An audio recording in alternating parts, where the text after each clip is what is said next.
Hey, I'm Ivanna. I'm Hanna. And I'm Kelly. And today we're making pizza our favorite ways. In the air fryer. On the stovetop.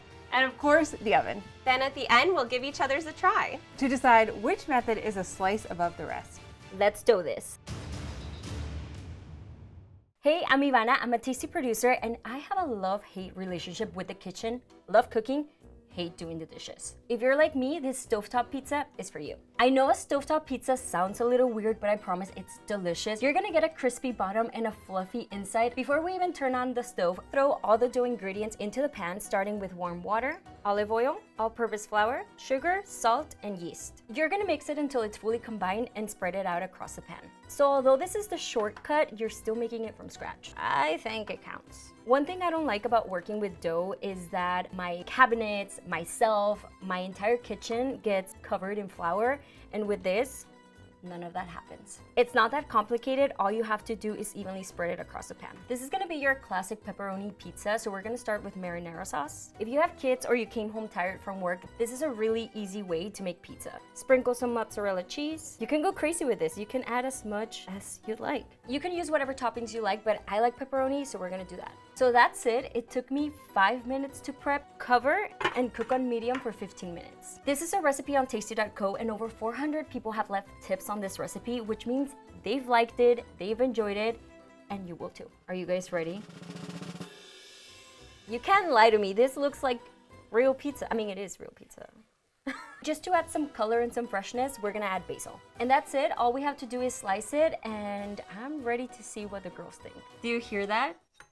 A crisp, I told you. Again, this is not traditional, but it's quick. I don't always have a lot of time, so I love to make pizza in the air fryer. It's not gourmet, but it does the trick, and it's still a very crispy crust. For the dough, I'm using store-bought. Like I said, I don't got that kind of time. Now, I do have one trick for this dough though. You're gonna wanna let your dough sit and come to room temperature before you roll it out. This is cold dough straight out of the fridge. It's a lot more difficult to roll out because it is so cold and compact. So we're gonna get rid of this guy and save it for later. I have some nice, relaxed dough. This dough has come to room temperature. Silky smooth, luxurious. Look at that. Look at how much it wants to be a pizza. That's the kind of dough I like. We're going for a rustic round, about 7 inches. Sometimes I'll even take my hands and just stretch the stubborn parts. If I'm really feeling fun, I'll let my kids do this. Look at how perfectly thin and beautiful that is. So you know how you see those pizzas with a beautiful colored crust? I do olive oil to achieve that. So this part of the pizza is going to go in the air fryer. We don't want it to stick, we want it to crisp up. And also we're gonna poke the bottom for some ventilation. We don't want it to turn into a globe of a pizza, although I do love a calzone. Let's get this crust cooking. Oil side down. Halfway through cooking, I'm gonna flip this. This is going in at 375 Fahrenheit for 4 minutes. We're gonna take it out, flip it, and do 4 more minutes. So an 8-minute total bake time for this crust. Let's get some toppings going. We've got some sauce, and then just keep the toppings very, very simple. This is some mozzarella to add a little more flavor. We've got some Parmesan. Let's get this back in. Just a couple more minutes. We're gonna get the cheese nice and melted, bubbly, but all together, this is pretty much under 10 minutes. We'll be safe and say under 15 if you have some interruptions in your kitchen like I do. All right, time to finish this up. The final touch is some basil. I mean, did you think it was gonna look like this? You didn't, did you?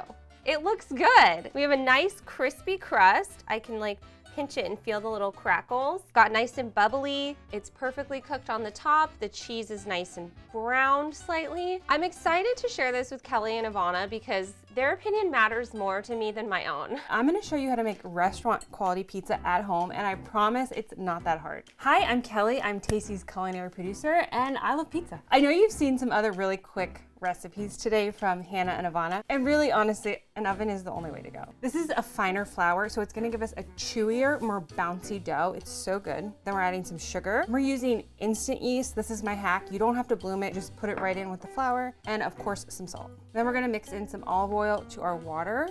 This is just gonna give us some flavor and help make our dough a little more golden brown. So then we're gonna mix that right into here. I love this dough because you don't have to knead it. We're gonna mix it until just combined and then cover it with plastic wrap and let it sit overnight on the counter. Don't put it in the fridge. All right, we're gonna do a little tasty magic and we'll be back in 24 hours. This has risen for 24 hours on our counter. Look at these beautiful bubbles. All that is gonna make a really light, airy crust that's delicious. We're gonna flour our surface. I'm just transferring the dough to our floured surface. You can either divide this in two and make two smaller ones or make one big 16-inch pizza. So we're just gonna shape it into a cute little ball like that and put it on a greased cookie sheet. And then we'll do the same with this one. Now that we have formed them into balls, we're just gonna put a little more oil on top. Cover it with some plastic wrap. We're gonna let these rise on our counter for another hour, hour and a half until they have relaxed a little bit. Since we're going for that restaurant quality pizza, we are gonna be making our own sauce, but it's a no-cook one. It's super easy, so don't worry. We're starting with a can of drained whole tomatoes. If you can find San Marzano, those are the absolute best. Fresh garlic, a little bit of olive oil, and of course salt. And then we just blend it right up.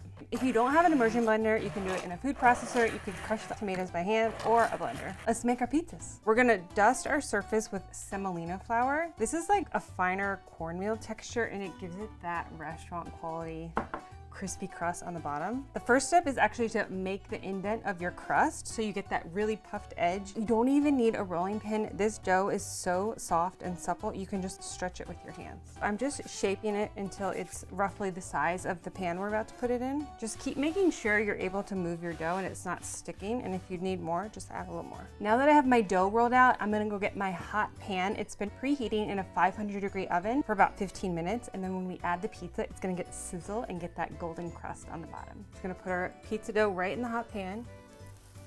It's already starting to bubble up. You can hear that sizzle. We're gonna have an amazing crust, but you need to work quickly. So put some of your sauce, and we're using a ladle to keep our hands away from the hot pan. And honestly, it's just easier. So add some cheese. You can use whatever kind of cheese you like. Sometimes I like to do mozzarella, provolone, do a little Parmesan. I don't know about you, but I love a veggie pizza with sausage, shiitake mushrooms, green peppers. I don't get a Supreme a lot with kids. I feel like I am being treated today. Now that it's assembled, I'm gonna go cook it in a 500-degree oven for 8 to 10 minutes. She smells so good. She is golden, delicious. Let's cut into her. Did you hear that crunch? I'm so excited for Hanna and Ivanna to take a bite and let me know what they think. Yes, these look so good. And just remember, size isn't everything. Ready? Wait, do we cheers? Yeah. Do we cheers pizza? Cheers. This reminds me of like school pizza. School pizza, but in the best way. This was made in a pan. I would never guess that this was made on a stovetop. If you would have cut it in the squares, I would have thought it was Domino's thin crust. You're right. I love the cheese to the edge. I stole this recipe from tasty.co, so I'm not gonna take full credit for this. I'm very excited to try yours though. These are the toppings I gravitate towards. Right? This is Supreme Pizza. Okay. With sausage and a ton of veggies. I love how bubbly the crust is. Oh my gosh. Yep. Kelly. Oh my god. I will say I would make this on a Friday to do it Saturday. And then I would make these two on a weekday. These, realistically for me, this if I really had the time. Yeah. Thanks for watching our pizza party. Let us know in the comments what you want to see next, any other foods, and which one you thought you would want to try. Bye.